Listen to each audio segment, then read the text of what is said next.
Mo tún kí yín káàbọ̀ sórí ètò yín ètò wa ìtàn àti òwe Yorùbá. Tòní rèé o, ẹni múni dèlú kò tẹ́ni adélú mọ̀. Ẹni tó múni dèlú tó ẹni tí a dé ìlú mọ̀. He who lead us to a city or a town is not as important as the person we meet when we get to the town. Lórí ọ̀rọ̀ bàbá wa Àkànbí Tẹ̀lú Olúwo ni. Ilẹ̀ tí wọ́n tẹ̀dó síta lónìí.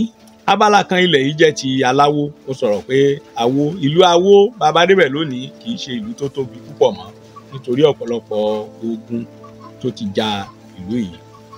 Abala kan nínú ilẹ̀ yìí jẹ́ ti Ọ̀yọ́ Aláàfin tó sì hàn dájú gbangba wípé bàbá wa Olúwo gan pàápàá mọ̀ wípé àwọn ti fi ìgbà kan wà lábẹ́ Ọ̀yọ́ rí. Ohun tó sì tún wá hàn gbangba ń bẹ̀ ni pé àwọn ìlú mẹ́ta ló wà lábẹ́ Ọ̀yọ́ nígbà náà tó jẹ́ pé wọ́n gúrùpù wọn pọ̀ ní o. Ìlú tó wà lábẹ́ Ọ̀yọ́ pọ̀ gan o, ṣùgbọ́n àwọn tá a kó sí ojú kan ìlú mẹ́ta ni: Ìṣẹ́yìn, Ògbómọ̀ṣọ́ àti Ìwó. Ìṣẹ́yìn ní ọba Aṣẹ́yìn, ọba aládé ni láti ìbẹ̀rẹ̀ pẹ̀pẹ̀. Ògbómọ̀ṣọ́ baálẹ̀ ni wọ́n ń jẹ ń bẹ̀ tẹ́lẹ̀, wọ́n á sì máa jẹ kákàǹfò.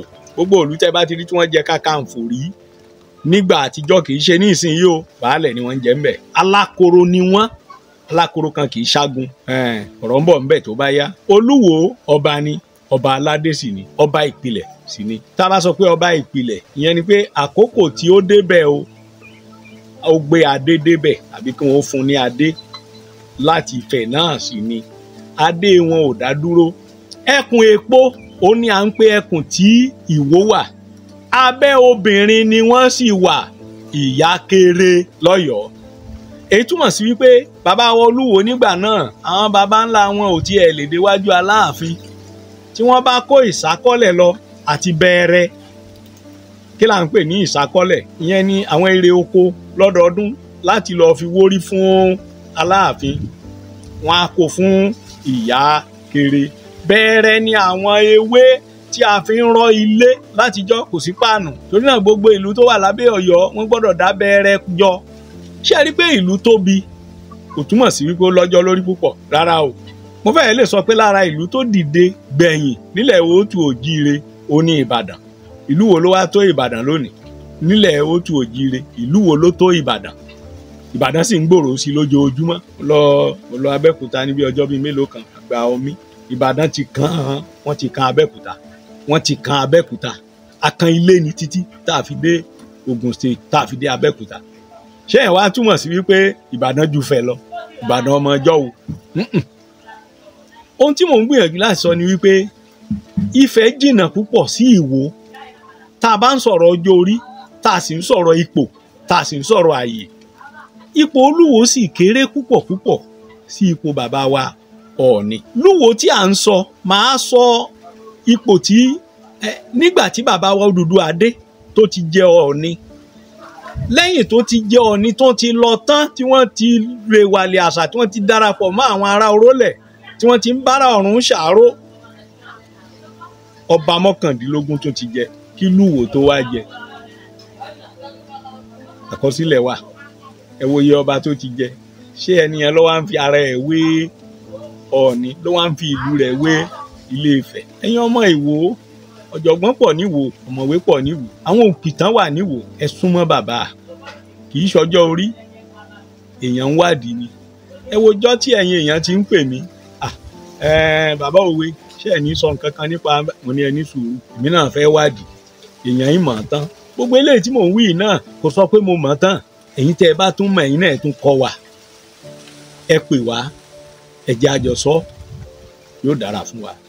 What we are saying today is, if we look at the position of Olúwo, it's just too far, and too low to that of Ọọ̀ni.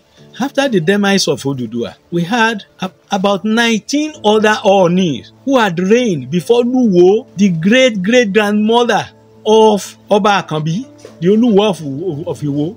We have 19, 1, 2, 3, 4, 5, 19 other Ọọ̀nis who had reigned and had joined their ancestors before Lúwo became the Ọọ̀ni. It was true. She was the only female Ọọ̀ni we had. No deny about that. Some said she did not use her crown. Some said she used it. Either she used it or not, She was an Oni. That's the fact. And I want to say this. I am still not happy why Kabiyesi Oba Aloran and other Obas are not members of Osun State Council of Obas and Chiefs. They had existed before most of these Obas, before their kingdoms were created. And they are now members of Osun State Council of Obas and Chiefs. In fact, if there is a National Council of Obas and Chiefs, I think Oba Lufe, Oba Jio, Oba Aloran, Oba Laye, and others are supposed to be members. I think Ife should work on this. If they are members, maybe all these insults, I call it insults, will not come up. It is insult. I am humbly calling on Your Highness, Olúwo of Iwo, Kábíyèsí, kádépẹ́ lórí kí bàtà pẹ́ lẹ́sẹ̀, ẹ fọmọdé joyè ẹ fàgbà lọ. Please retrace your step for God's sake, for Olódùmarè's sake. At least you believe in Olódùmarè. Retrace your step and give to honor to whom it is due. Ire o, ẹ má gbàgbé o, ẹni ó mú ni dèlù kò tẹni adélù wá mọ̀. Yóò dára fún wa. Ẹ̀yin tẹ́ bá fẹ́ bá wa dá sí ètò yìí, à ń pè tí a sì ń gbèrò láti ní stúdíò. Níbi tó jẹ́ pé ìtàn nìkan náà là á máa mójútó, tá a sì máa ṣe àkójọ ìtàn lóríṣiríṣi. A fi nọ́mbà wa sí ojú screen.